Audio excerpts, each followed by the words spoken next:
Hi friends, welcome to my YouTube channel electronic school technology. आज हमारे पास एक ओनिडा इन्वर्टर का इंडोर पीसीबी है। आज हम देखेंगे सेंसर वोल्टेज जो आ रहा है वो सही है, कैसे डिसाइड करें वो देखेंगे। सेंसर वोल्टेज कितना आना चाहिए और जो दिखा रहा है वो सही है या गलत है वो आज हम देखेंगे। आइए चेक करते हैं।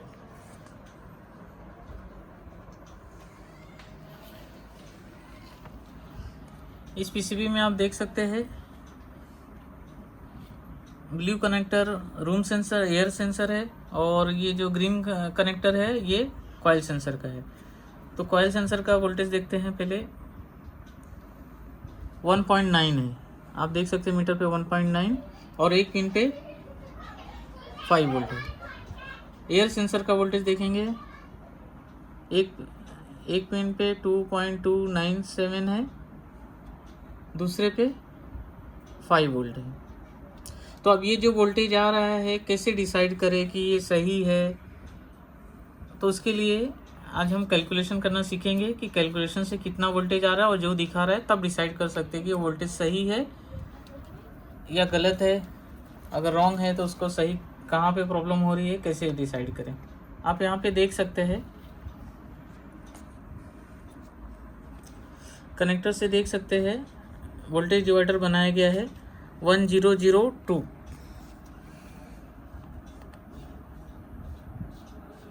रूम एयर सेंसर और कॉइल सेंसर के लिए 1002 की SMD मतलब 10K का SMD वोल्टेज डिवाइडर के लिए यूज़ किया गया है। तो अब उसको 10K मान के और सेंसर का वोल्टेज चेक वैल्यू चेक करके देखेंगे कि जो आ रहा है 1.9 और 2.2 ओके है या नहीं।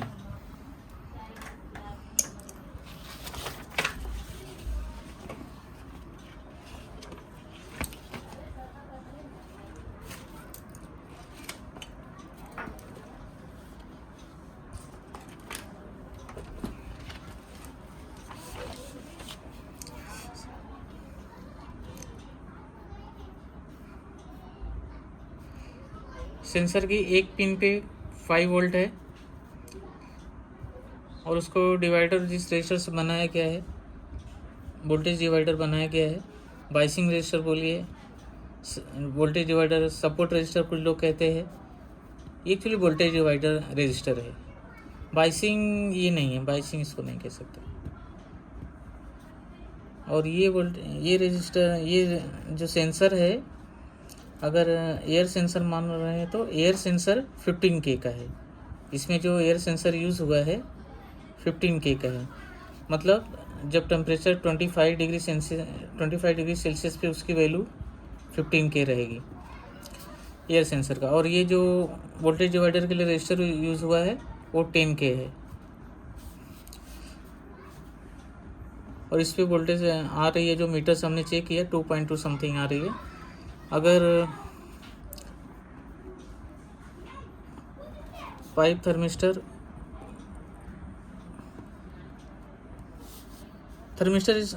जो है इसका कोफिशिएंट जो है नेगेटिव है, यानी जब टेम्परेचर बढ़ता है तो उसका रेजिस्टेंस कम होता है। तो यहाँ पे सिंबल है इसका थर्मिस्टर का और यहाँ पे 5 वोल्ट है। ये सेंसर जो पाइप सेंसर है वो 20K यूज़ हुआ है और इसकी भी जो वोल्टेज डिवाइडर के लिए रजिस्टर यूज़ हुई है वो जो है 10K ही है, जिस पे वोल्टेज अप्रॉक्सीमेटली 1.9 वोल्ट आ रही जो हमने चेक किया। तो हम देखेंगे वोल्टेज सही है या नहीं वो देखेंगे। तो इसके लिए पहले हम मीटर से चेक कर लेते हैं कि सेंसर की वैल्यू इस वक्त कितनी है।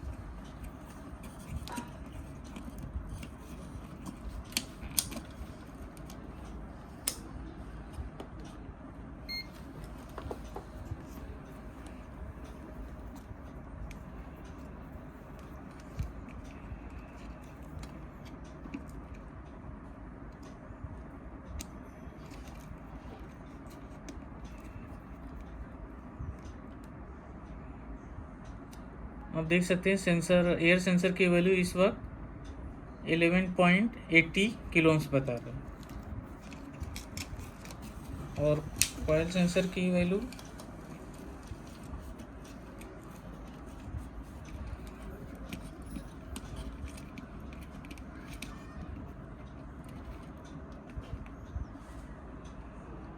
कॉयल सेंसर की वैल्यू 16.17 और टेम्परेचर अप्रॉक्सीमेटली इस वक्त 29 या 30 डिग्री के आसपास है। इसको वापस लगा देते हैं।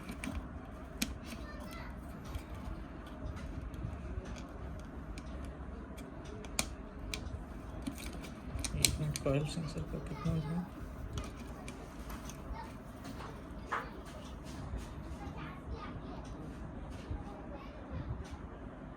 Sixteen point two zero.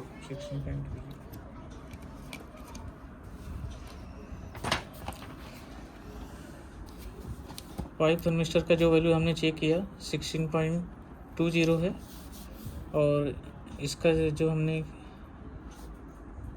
11.8 के आसपास है, किलो ओम्स के आसपास। ठीक है, अब ये वोल्टेज जो आ रहा है सही या गलत है, वोल्टेज कैलकुलेट करेंगे, थ्योरी के हिसाब से कैलकुलेट करेंगे। यहाँ पे जो वोल्टेज हमें पाना है उसको कैलकुलेट करने के लिए मैं आपको ओम्स लॉ यूज़ करेंगे। V equal to I R, Ohm's law का जो फार्मूला है, ओम्स लॉ का जो फार्मूला है, वोल्टेज इक्वल टू जो होता है करंट इनटू रेजिस्टेंस। तो हमें करंट पहले कैलकुलेट करना है, वोल्टेज पाने के लिए पहले करंट निकालते हैं। I equal to V upon R आ जाएगा। तो यहाँ पे वोल्टेज ये देखिए, ये दोनों सीरीज़ में आ रहे हैं। तो पहले हमें टोटल करंट दोनों के थ्रू जो करंट फ्लो हो रहा है, सेम सीरीज़ में सेम करंट फ्लो होता है। तो 5 वोल्ट डिवाइड बाई ये रजिस्टर है, दोनों को मिला के जो रजिस्टर रहेगा वो लिखेंगे 11.8 प्लस 10 के जो सपोर्ट रजिस्टर है। तो ये आपका हो गया 5 डिवाइड बाई 21.8। इसको कैलकुलेट करेंगे।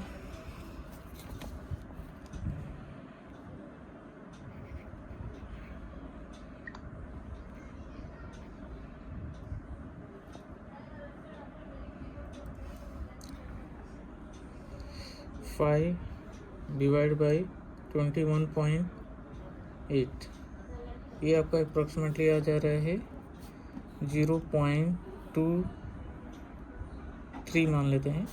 ये हो गया आपका मिली एम्पेयर में आएगा, क्योंकि रेजिस्टेंस किलो ओम्स में है, रेजिस्टेंस किलो ओम्स में है।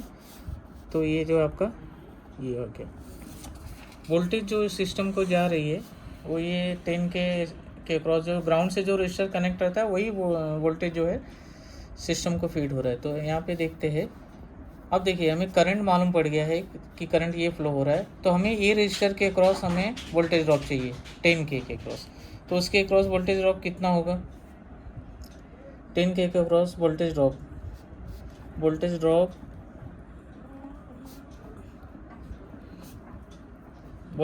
Across 10K register, voltage drop across 10K register कितना हो जाएगा? V 10K लिखता हूँ मैं, जो ग्राउंड से कनेक्ट है। देखिए अपना करंट कितना है, फिर ओम्स लॉ यूज़ कीजिए। करंट कितना है? 0.23 मिली एम्पियर। इसको लिखेंगे हम 10⁻³ मिली एम्पियर, मतलब 10⁻³ इंटू रजिस्टर। ये करंट हो गया I और रजिस्टर लिखेंगे 10K है, मतलब 10 इंटू 10⁻³। तो ये दोनों कैंसिल हो जाएंगे।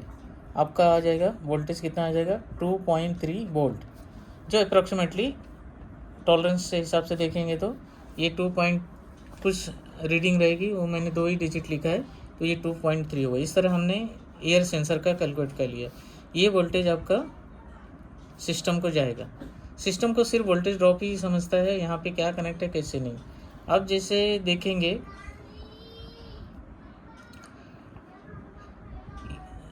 हम पाइप थर्मिस्टर का भी इसी तरह देख लेते हैं।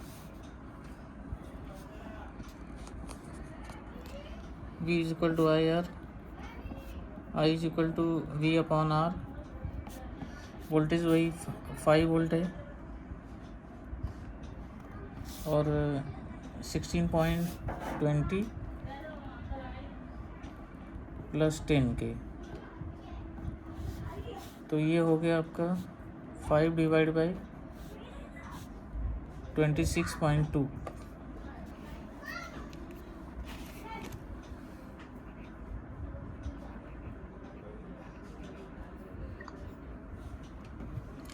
5 डिवाइड बाई 26.2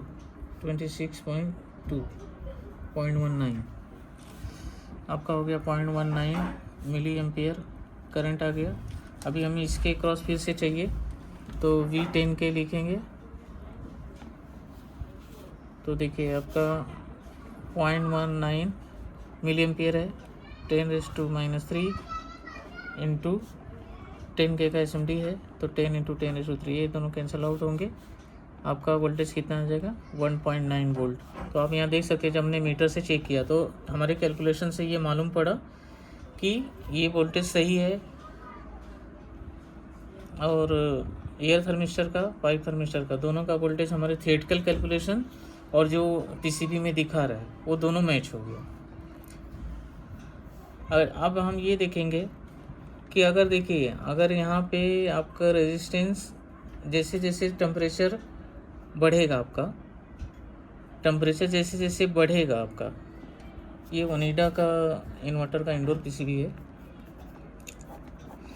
तो जैसे जैसे टेम्परेचर इंक्रीज होगा ये रेजिस्टेंस की वैल्यू कम होगी, रेजिस्टेंस की वैल्यू कम होगी तो इसके क्रॉस जो है वोल्टेज ड्रॉप कम होगा। तो वो कैलकुलेशन के हिसाब से जब देखेंगे तो ये वोल्टेज ड्रॉप इसके क्रॉस बढ़ेगा। जैसे जैसे टेम्परेचर बढ़ेगा ये वोल्टेज मतलब बढ़ता जाएगा, प्रोपोर्शनल मतलब सेम डायरेक्शन में। टेम्परेचर बढ़ेगा ये वोल्टेज बढ़ेगा, टेम्परेचर बढ़ेगा ये वोल्टेज बढ़ेगा। ये कॉन्फ़िगरेशन में क्या है, हमारा थर्मिस्टर 5 वोल्ट से कनेक्ट है। अभी मैं आपको एक दूसरा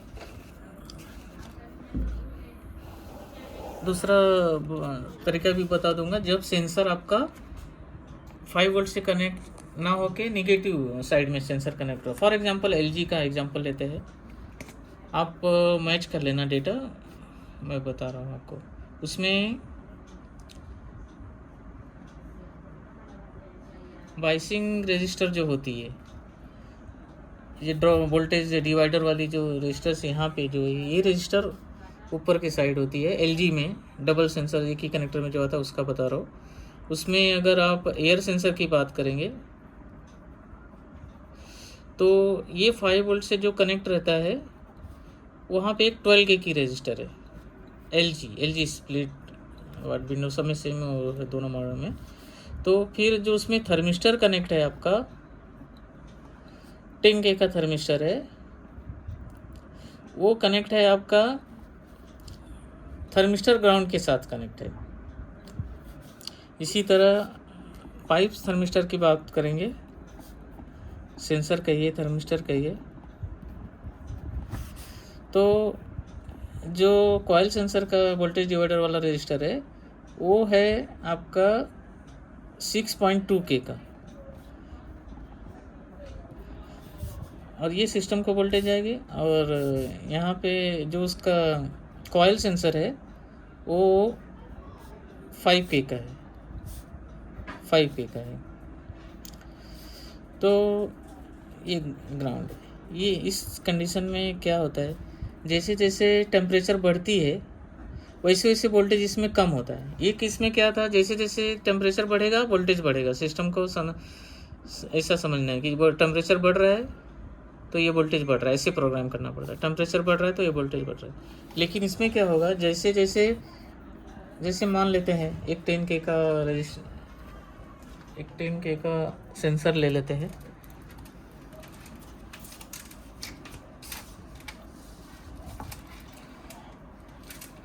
एक 10K का है, दोनों एक मॉडल मैंने PCB के साथ बता दिया, दूसरा आपको रिलेट कर सकते हैं। ये चलिए 5K का सेंसर है। 5K का जो सेंसर है वो कॉइल सेंसर के लिए यूज़ कर लेंगे। 4.1K आ रहा है, इसमें टेम्परेचर अप्रॉक्सीमेटली 30 डिग्री है। तो ये बता रहा आपका 4.1K। और एक 10K का देख लेंगे।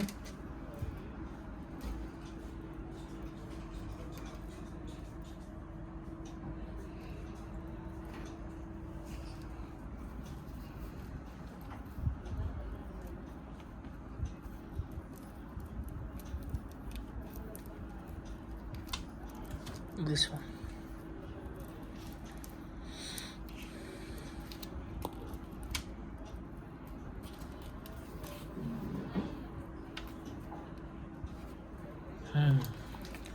एक 10K का एक सेंसर है, उसकी वैल्यू इस समय 30 डिग्री टेम्परेचर है अप्रॉक्सीमेटली इस पर, 29-30 डिग्री। तो 10K वाले का 7.80 किलो ओम्स है। LG का सर्किट अभी कोई अवेलेबल नहीं था, नहीं तो वो भी चेक करके दिखा देते। ये 7.8 किलो ओम्स है। 10K की रजिस्टर, 10K का थर्मिस्टर जो है इस वक्त उसकी वैल्यू 7.8 है एयर थर्मिस्टर। और जो पाइप सेंसर है थर्मिस्टर उसका 4.1 K है। तो इसको भी कैलकुलेट करेंगे same way. Voltage equal to Ohm's law के हिसाब से, यार current is equal to V upon R। Voltage same 5 volt है। और यहाँ पे आपको ये जो दोनों ऐड करके देखना है, 12 प्लस 7 पॉइंट यानी 19.8। और इधर इसका भी लिख लेते हैं, V is equal to IR, I is equal to V upon R। Voltage 5 volt और R दोनों ऐड कर लेंगे तो आपका 10.3 दोनों कैलकुलेट कर लेते हैं।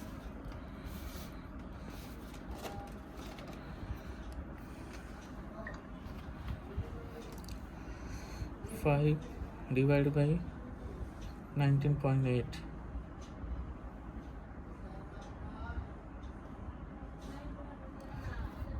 कितना 0.25 मिली एम्पियर। इसका 5 डिवाइड बाई 10.3, ये हो गया आपका 0.48 मिली एम्पियर।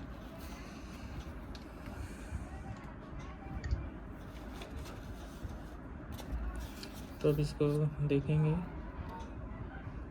वोल्टेज इसके क्रॉस, थर्मिस्टर के क्रॉस का वोल्टेज जो सिस्टम की तरफ जा रहा है, तो वोल्टेज ड्रॉप हो जाएगा, वोल्टेज इक्वल टू 0.25 इंटू 7.8।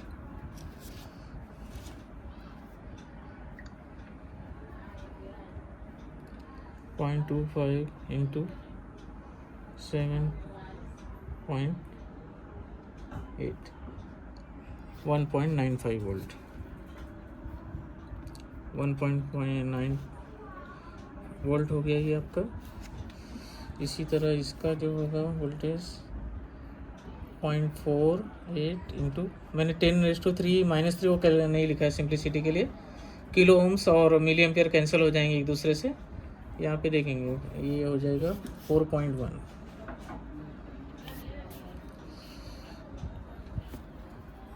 तो 0.48 इंटू 4.1, 1.96, 1.96 दोनों सेम है। एलजी में ऐसा अरेंजमेंट हुआ है कि दोनों वोल्टेज इक्वल आते हैं। ज़्यादातर में दोनों वोल्टेज इक्वल आते हैं, कुछ में अलग आते हैं, जिसमें सपोर्ट रजिस्टर अलग और जैसे अलग अलग कर दी जाती है। सपोर्ट रजिस्टर सेम रहती है, सेंसर की वैल्यू जब अलग अलग चूज़ करते हैं वो हो सकता है। या इसमें एलजी में दोनों के वोल्टेज मैच होते हैं। तो इसमें क्या है, देखिए इसमें इस सपोर्ट रजिस्टर जो है वोल्टेज डिवाइडर का रजिस्टर था, इसके अक्रॉस की वोल्टेज सिस्टम को जा रही थी, इसमें थर्मिस्टर के अक्रॉस की जाएगी। जब थर्मिस्टर के अक्रॉस जाएगी तो जानते हैं जैसे जैसे टेम्परेचर बढ़ेगा वोल्टेज इसका रेजिस्टेंस कम होगा तो वोल्टेज ड्रॉप कम होगा। यानी ये जैसे जैसे टेम्परेचर बढ़ाएंगे उसकी बढ़ेगा उसकी वोल्टेज कम होते जाएगी।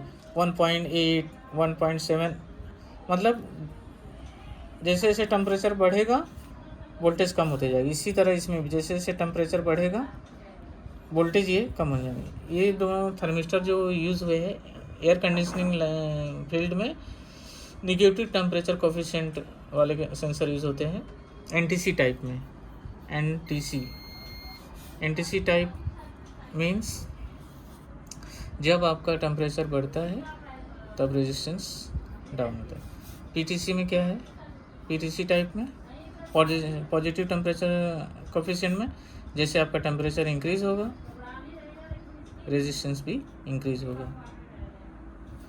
तो इस तरह से जो उसका सपोर्ट रजिस्टर होता है या वोल्टेज डिवाइडर का जो रजिस्टर है उसको और सेंसर का वैल्यू चेक करके डिसाइड कर सकते हैं। अगर अभी ये सेंसर सर्किट आपने पीसीबी चेक किया और उसमें 1.95 है तो सही हो रहा है।